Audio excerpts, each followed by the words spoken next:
Welcome back to Proxy, everybody, and today we are going to be discussing the Ynnari in Pariah Nexus and talking about their Battleline choices. And I have to tell you guys, the reason why I didn't include the Ynnari options in my original Battleline video for the Eldari in general was because the two Battleline units that the Ynnari can take from the Drukhari Index are absolutely insane. As many of you have already discovered, there is one Battleline unit from the Drukhari Index in particular that stands above everything that the Eldari Index can muster.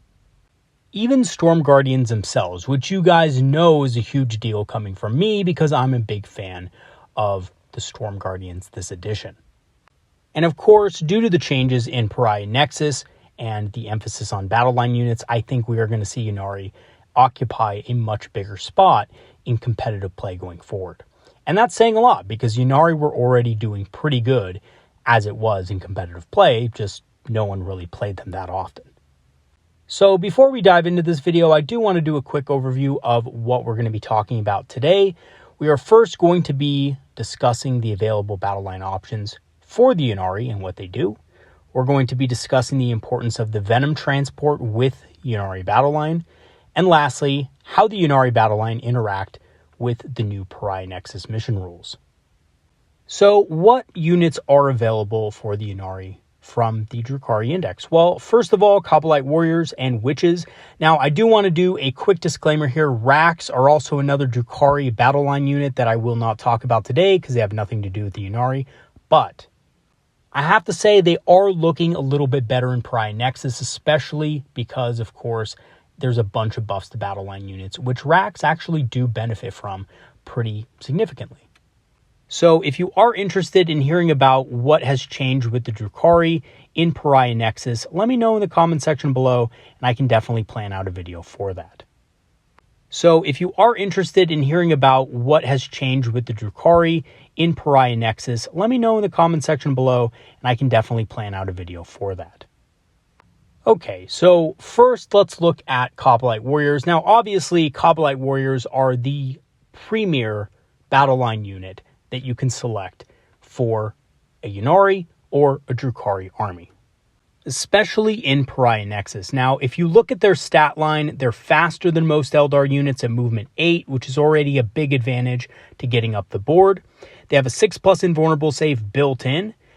Other than that, they have pretty average Eldar stats, but that does mean they come in at a little bit tougher than Eldar Guardian Defenders. They're not quite as tough as Storm Guardians, but they are tougher than Guardian Defenders themselves. They do also come with a 4+ save base, just like Guardian Defenders do. As far as what they're armed with splinter rifles, which are anti-infantry 3+ weapons with 2 shots apiece. They do have the assault keyword, which is a little bit less useful in Pariah Nexus, but still good. Means that they can obviously advance and shoot. They can take 1 blaster, 1 shredder, dark lance, and splinter cannon per 10, and you can only take them in units of 10. And it's pretty much always worth picking up these weapons. I know it may be tempting for some of you to just go with 10 splinter rifles and, kind of load them up in a Raider for Bladestorm synergy, but actually the math is just better with the special and heavy weapons, even with Bladestorm.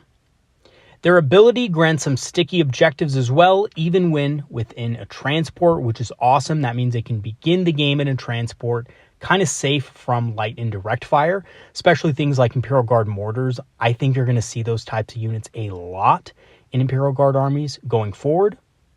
So being protected by that during the first turn of the game is going to make it a lot harder for your opponent to wipe your unit out before they can sticky your home objective.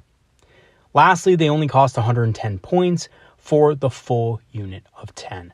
Now, that's a little more expensive than Guardian Defenders or Storm Guardians. We haven't seen the point changes yet that GW is going to implement in Pariah Nexus. But I honestly doubt that Kabalite Warriors are going to get touched, and I really don't think Eldar in general are going to be touched. The win rates are a little bit, kind of on the weaker side for Eldari themselves. For Drukhari, the win rates are looking good. But I don't actually think their Battleline units are going to be touched too much. I think the changes are mostly going to be focused on things like Incubi, which have become so powerful in Drukhari, especially in Sky Splinter. So I doubt we'll see much nerfs coming the way of the Kabalite warriors.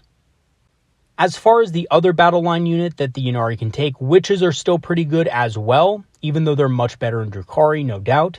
They're faster than most Eldar units in movement 8, and they do have a 6-up save, unfortunately, but that is offset by a 4+ invulnerable save in combat. That does mean, however, they're very vulnerable to things like Overwatch.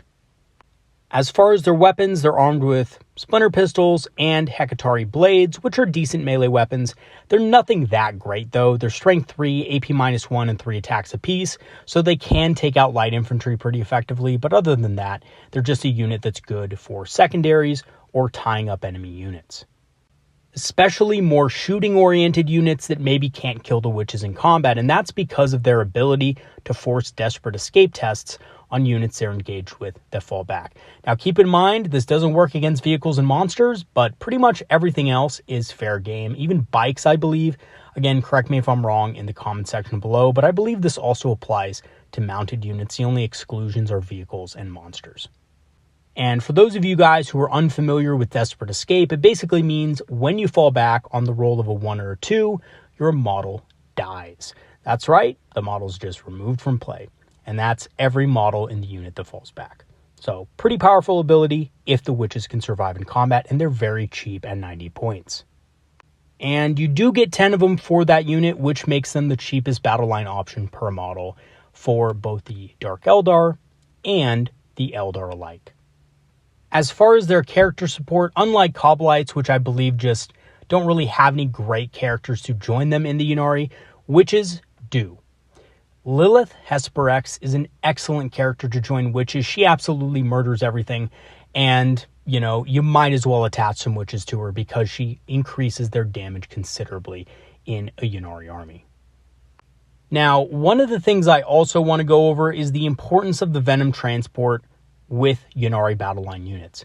Now, any Dark Eldar player will tell you the Venom is the premier transport for their army and what makes their army so effective in competitive play, and it's a really awesome tool to have.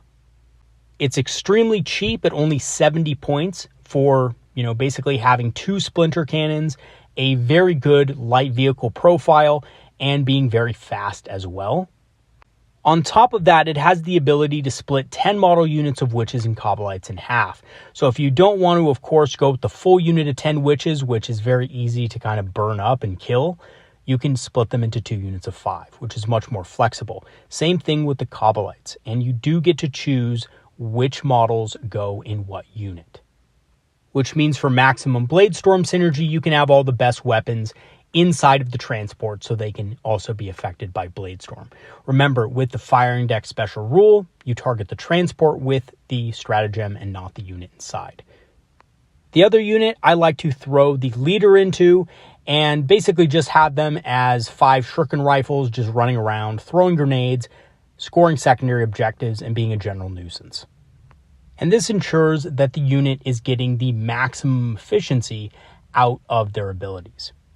So the Venom is great for doing that, and also as an added bonus on top of everything else, units can hop back in the Venom if they are not engaged at the end of the fight phase, which is absolutely awesome for Kabalite warriors, but is also useful for Wytches who manage to kill the unit they're engaged with in close combat. Which is extremely possible if you're using Lilith Hesperex, because she will absolutely annihilate anything infantry that she comes across. So, that begs the question, how do the Ynnari Battleline interact with the new Pariah Nexus mission rules? And some of you may have already guessed pretty well, but let's go into depth and discuss each and every mission that affects Battleline and how Kabalite warriors and Wytches interact with them. So first of all, looking at swift action, Battleline units can perform an action after advancing or falling back. This is perfect for Kabalite warriors and Wytches alike, as they advance very quickly with their high movement. They can also use matchless agility to auto-advance 6 inches, which isn't something that's readily available in the Sky Splinter detachment. And that's really powerful. Basically, these guys are moving as fast as a Venom transport on foot with the help of that stratagem, meaning they can very easily get into positions to score on secondary objectives early on. So this is a very powerful mission rule for both of those units. And yeah, Wytches, they are the cheapest unit. So if you just have a unit of 5 out there that's been split by a Venom, maybe you have 5 Wytches by themselves and 5 with Lilith and a Venom, that's perfect because you're only going to be sacrificing 45 points to score those secondary VP. The next mission rule is Stalwarts, and that is very good for Kabalite warriors, less so for Wytches, but basically to give you guys a quick reminder of what this does, it means that your Battleline units are still eligible to shoot, even if they perform an action and are engaged in combat. So obviously those aren't mutually exclusive.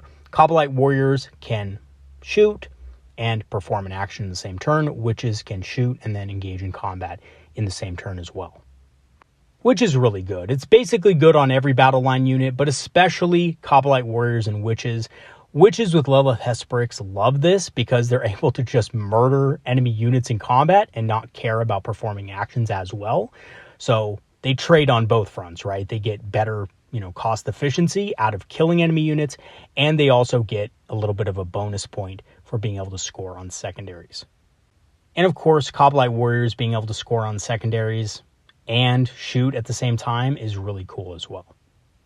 The next one is Rapid Escalation, and although this did not really help Eldari Battleline units that much, it really does help Drukhari units quite a bit. Specifically, units of 5 Wytches that are left over after you split them in a Venom can be thrown in reserve and come in on turn 1, meaning they can both score secondary objectives really easily and also just tie up enemy units if they are able to roll that 9 on charge. And even if they're not able to roll that, they can score on a secondary and, of course, block enemy units from getting to certain places on the board. So this mission's still rather useful for units like that. And even if you wanted to throw Kabalite warriors in reserve, it's not bad having a unit of Kabalite warriors come in, shoot something, or perform a secondary objective. Now, keep in mind, though, can't do both. You either have to shoot or perform a secondary objective in Pariah Nexus. The next mission rule, of course, is Raise Banners, and this is even better for Ynnari than it is for the Eldari themselves. And I was talking about how good it was with units like Guardian Defenders and Storm Guardians, but it's even better with units of Kabalite warriors and Wytches. Both of them can get to the objectives very quickly. Like I said before, being able to advance 14 inches is very powerful. And on top of that, they're pretty expendable as well. Throwing up a unit of 5 Wytches for 45 points or a unit of Kabalite warriors for 55 to set up a quick banner and, maybe even do a secondary objective while they're at it is a great way to use those units in the early game, which can essentially translate into a bunch of secondary victory points that you can score on turn 1, both from the banners and from your secondary missions.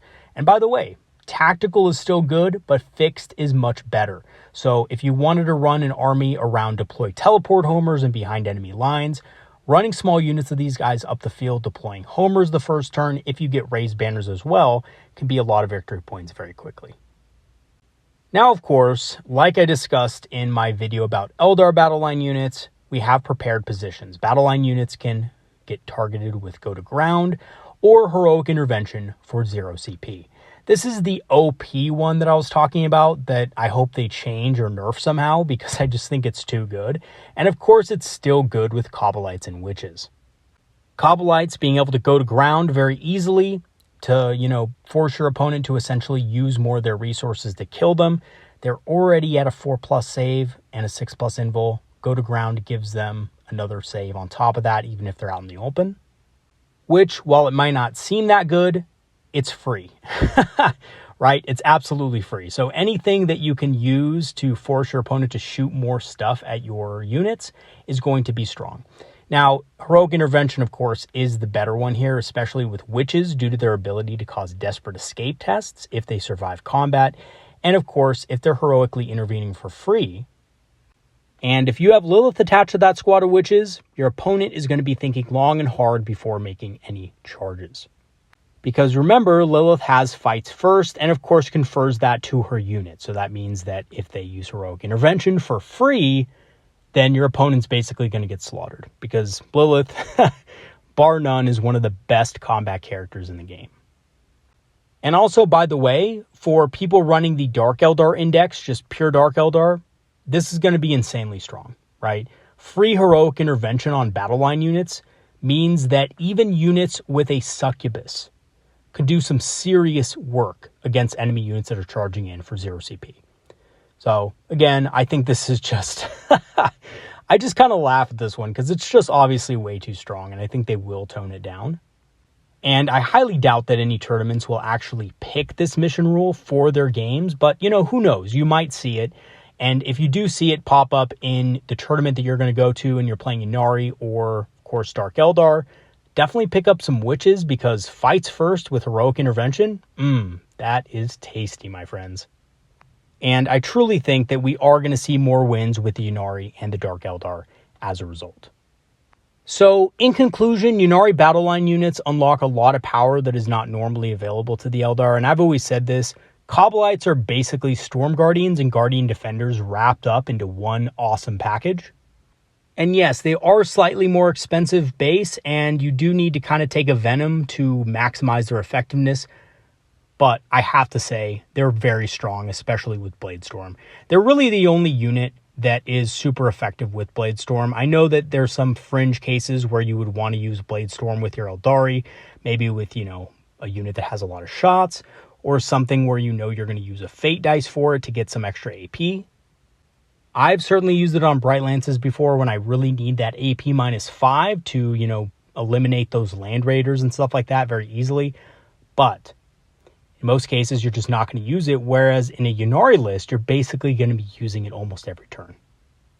And if you are putting together a Ynnari list and you're wondering how many of these units you should fit in, I would say it's probably safe to put in a couple of units of Kabalite Warriors in your list, and also maybe one unit of Wytches with Lilith Hesperex. I think that's a very good combo, and it's going to be very strong in Pariah Nexus with how many bonuses Battleline units are getting in most of the missions. And of course, that means your battle line is going to be pretty solid. Kabalite Warriors and Wytches are both also cheap enough to include in a Ynnari list without losing much, and in return can reap great benefits.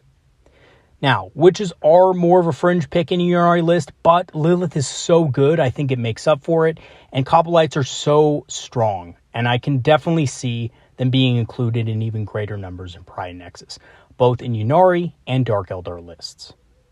Alright everybody, that is going to be it for today's video. Thanks for watching. Let me know in the comment section what you think about Ynnari Battleline and if it's going to dominate Pariah Nexus. I personally think it is, and I think we're going to see more Ynnari than ever. Not to mention as well that Yvrain is looking better and better with more players going into more heavy infantry to score on objectives and things like that. Yvrain absolutely melts them, and because you have to take Yvrain in your Ynnari list, it just makes it even better. I do also want to thank my patrons and supporters for supporting the channel over the last year and a half and more. Your help is greatly appreciated and has helped the channel so much.